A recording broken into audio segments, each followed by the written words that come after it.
Hello everyone, आप सबका स्वागत है मेरे यूट्यूब चैनल लर्न आइडिया में। आज का जो हमारी क्लास है BARC skill test 2024 fitter trade का जो स्किल टेस्ट हुआ था 4 अक्टूबर के सेकंड शिफ्ट में, उस पेपर को हम डिटेल में डिस्कस करके आपको बताएंगे। तो उसका पेपर को करने के लिए आपको 2.5 घंटा मिला था। 100 मार्क का पेपर था जो आपको स्क्रीन पर दिखाई दे रहा है। यही प्रैक्टिकल आपका आया था 2.5 घंटे में करने के लिए।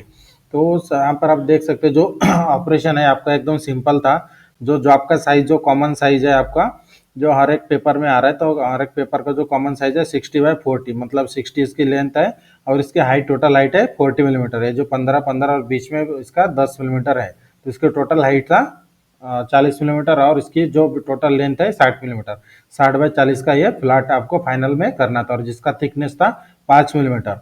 और इसके ऊपर ऑपरेशन कौन कौन से थे यहाँ पर आप देख सकते हैं। आपको टी शेप में, पूरा टी शेप बनाना था। सिर्फ एक टी का वन कॉर्नर, टॉप साइड में वन कॉर्नर एक 15 का एक कट करना था, जो चैम्परिंग भी बोलते हैं इसे। इस तरह से 15/15 का एक कट मारना था।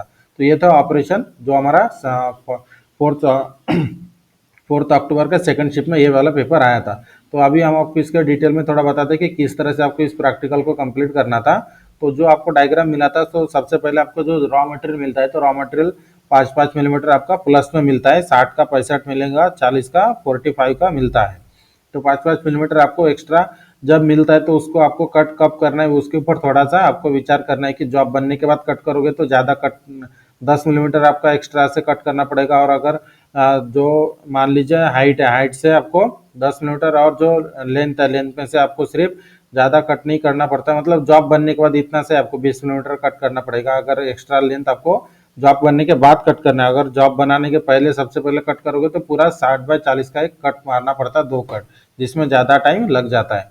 तो मेरे हिसाब से जॉब बनने के बाद ही आप एक्स्ट्रा की लंबाई कट करो। और जॉब के डायग्राम पर डिपेंड करता है कि आप कौन से समय में कट करोगे, तो जिससे टाइम कम लगेगा।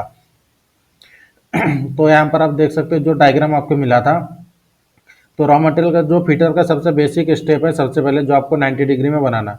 तो बेंच वाइज में सेट करके इस तरह से सेट करना है कि जो हमारा जॉब है इसे 90 डिग्री में चेक करने के लिए बार बार बाहर निकालने की आवश्यकता ना पर इस पोजीशन में सेट करके जॉब के चारों साइड 90 डिग्री में सेप बना लेना है। उसके बाद जॉब का कौन सा भी एक साइड आपको वास्टर्ड फाइल के सहायता से फाइलिंग सरफेस क्लीन कर लेना है। थोड़ा जो मार्किंग हम करेंगे, मतलब मार्किंग करने के लिए आपको सरफेस क्लीन करना है, पूरा फिनिशिंग नहीं करना है, सिर्फ सरफेस क्लीन करना है ताकि आपका मार्किंग आपको दिखाई दे सके।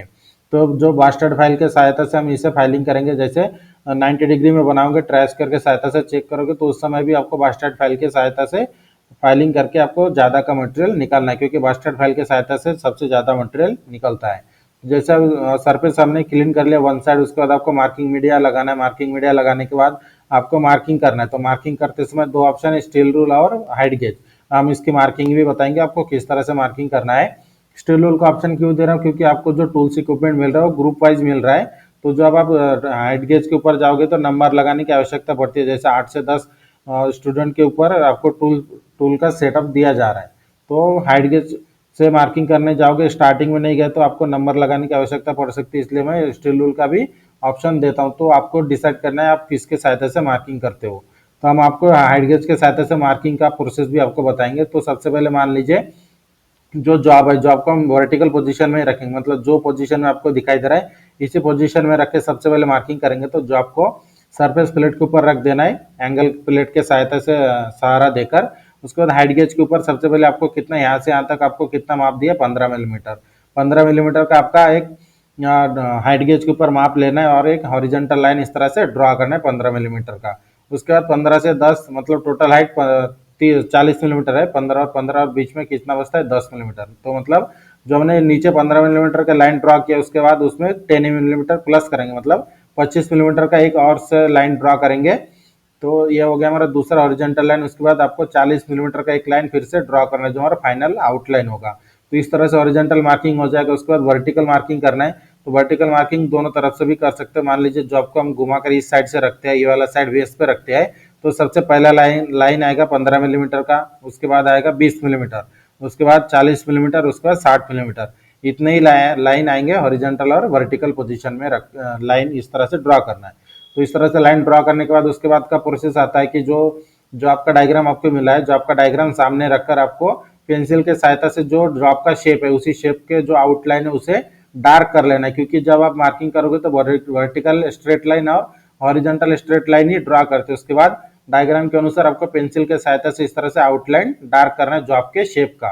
इस तरह से हमने मार्किंग करने के बाद मार्किंग के ऊपर से हमने पेंसिल के सहायता से डार्क लाइन ड्रा कर लेंगे। उसके बाद का स्टेप है आपको पंचिंग करना है। पंचिंग करते समय डॉट पंच, बॉल पिन, हैमर और एनविल के ऊपर रखकर जो आपके ऊपर लाइट पंचिंग करना है, तो लाइट पंचिंग कर लेना है, जैसे जो आपका शेप आपने मार्किंग किया है उसके हिसाब से।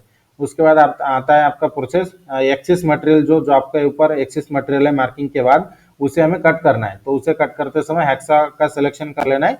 हेक्सा में ब्लेड लगाते समय फॉरवर्ड स्ट्रोक में ब्लेड को लगाकर सबसे पहले ये जो कॉर्नर है, कॉर्नर को कट कौन सा भी साइड से आप कट कर सकते हो, क्योंकि जॉब आपका एकदम सिंपल है और सिंपल जॉब होने की वजह से आपकी मार्किंग का इसकी मतलब मेजरमेंट बहुत इंपॉर्टेंट हो जाता है।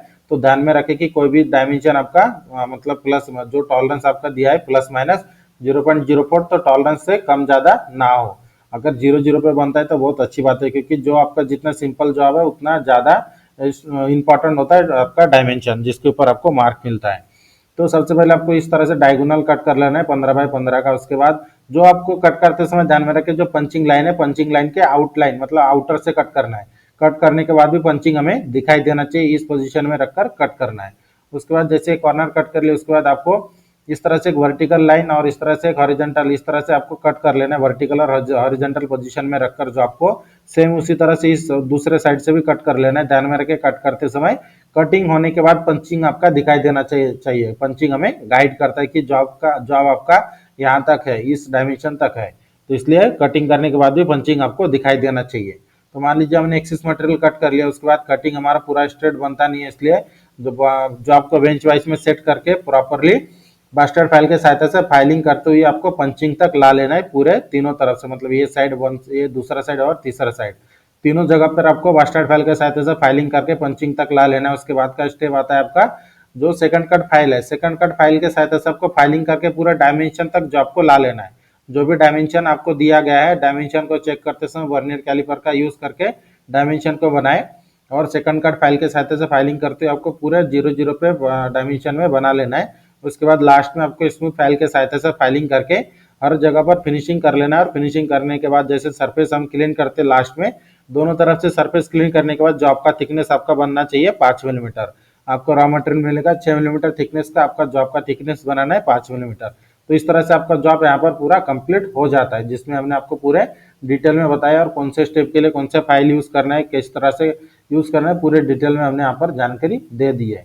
तो आज का वीडियो हम यहाँ तक रखते हैं। जो आज का जो हमारा वीडियो था 4 अक्टूबर का सेकंड शिफ्ट में जो पेपर आया था, उसी पेपर को हमने पूरे डिटेल में जानकारी दे दी है। और इसी तरह के रेगुलर अपडेट वीडियो के लिए हमारे चैनल को सब्सक्राइब करके बेल आइकन को दबाएं, ताकि मेरे वीडियो की नोटिफिकेशन आपको टाइम पर मिलते रहे।